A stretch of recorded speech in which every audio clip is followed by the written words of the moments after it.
ಸರ್ಕಾರದ 5 ಗ್ಯಾರಂಟಿ ನಿಮಗೆ ಗೊತ್ತಿದೆ ವೀಕ್ಷಕರೇ. ಈಗ 6ನೇ ಗ್ಯಾರಂಟಿ ನಿಮಗೆ ಸಿಗ್ತಾ ಇದೆ. ಏನ್ ಗ್ಯಾರಂಟಿ? ಅದು ಬ್ಯಾಲೆಟ್ ಗ್ಯಾರಂಟಿ. ಬುಲೆಟ್ ಗ್ಯಾರಂಟಿ ಅಲ್ಲ, ಬ್ಯಾಲೆಟ್ ಗ್ಯಾರಂಟಿ. ಬ್ಯಾಲೆಟ್ ಗ್ಯಾರಂಟಿ ಅಂತಂದರೆ ಚುನಾವಣೆಯಲ್ಲಿ ಇವಿಎಂ ಮಷಿನ್ಗಳ ಬದಲಿಗೆ ಬ್ಯಾಲೆಟ್ ಅಂದರೆ ಮತಪತ್ರಗಳನ್ನು ಬಳಸಲಾಗುತ್ತೆ.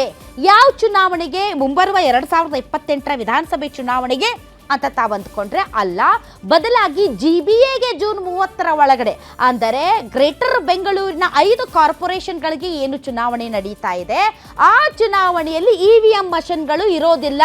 ಬದಲಾಗಿ ಬ್ಯಾಲೆಟ್ ಅಂದರೆ ಮತಪತ್ರಗಳನ್ನು ಬಳಸಲಾಗುತ್ತೆ. ನಾನಂತೂ ಒಂದ್ಸಲನೂ ಮತಪತ್ರ ಬಳಸಿಲ್ಲ.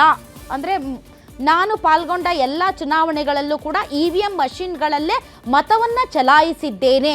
ಸೊ ನನಗಂತೂ ಹೊಸ ಎಕ್ಸ್ಪೀರಿಯನ್ಸ್ ಇದು ಮತಪತ್ರ ಯಾಕೆ? ಪ್ರಪಂಚ ಮುಂದುವರಿತಾ ಇದೆ, ನಾವು ಅಭಿವೃದ್ಧಿ ಹೊಂದುತ್ತಿರುವ ರಾಷ್ಟ್ರ, 20-30 ವರ್ಷ ಆಯಿತು ನಾವು ಇವಿಎಂ ಮಷಿನ್ಗಳನ್ನು ಬಳಸ್ತಾ ಇದ್ದೀವಿ. ಯಾಕೆ ಮತ್ತೆ ಬ್ಯಾಲೆಟ್ ಮತಪತ್ರ ಅಂದರೆ ಕಾಂಗ್ರೆಸ್ಗೆ ಇಷ್ಟ ಇಲ್ಲ ಅಷ್ಟೇ.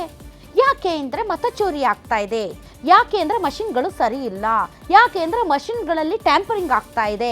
ಹಾಗಾಗಿ ನಮಗೆ ಮಷಿನ್ಗಳು ಇಷ್ಟ ಇಲ್ಲ, ನಮಗೆ ಮತಪತ್ರಗಳೇ ಬೇಕು. ಎಷ್ಟು ದಿನ ಆದರೂ ಪರವಾಗಿಲ್ಲ, ಎಷ್ಟು ಹೊತ್ತಾದರೂ ಪರವಾಗಿಲ್ಲ, ಎಷ್ಟು ಖರ್ಚಾದರೂ ಪರವಾಗಿಲ್ಲ, ಏನೇ ಆದರೂ ನಮಗೆ ಮತಪತ್ರಗಳಲ್ಲೇ ಫಲಿತಾಂಶ ಬೇಕು ಅಂತ ಪಟ್ಟು ಹಿಡಿದಿದೆ. ಹಾಗಾಗಿ ಕರ್ನಾಟಕದಲ್ಲಿ GBA ಎಲೆಕ್ಷನ್ಗೆ ಮತಪತ್ರಗಳನ್ನು ಬಳಸಲಾಗ್ತಾ ಇದೆ. ಇದಕ್ಕೆ ಬಿಜೆಪಿ ತೀವ್ರ ವಿರೋಧ ವ್ಯಕ್ತಪಡಿಸ್ತಾ ಇದೆ. ಅಲ್ಲ ರೀ, ಕಳೆದ ವಿಧಾನಸಭಾ ಚುನಾವಣೆಯಲ್ಲೇ ನೀವು ಇವಿಎಂಗಳಲ್ಲಿ ಚುನಾವಣೆ ನಡೆಸಿ ಗೆದ್ದಿದ್ದೀರಾ, ಹಾಗೆ ನೋಡಿದ್ರೆ ಈಗ ಮತ್ತೆ ಮತಪತ್ರ ಅಂತ ಅಂತೀರಾ.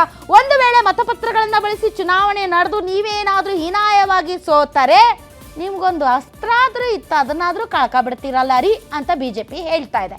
ಹಾಗಾದ್ರೆ ಇವತ್ತಿನ ರಾ ಡಿಬೇಟ್ನಲ್ಲಿ ವೀಕ್ಷಕರೇ ನಾವು ಇವಿಎಂ ವರ್ಸಸ್ ಬ್ಯಾಲೆಟ್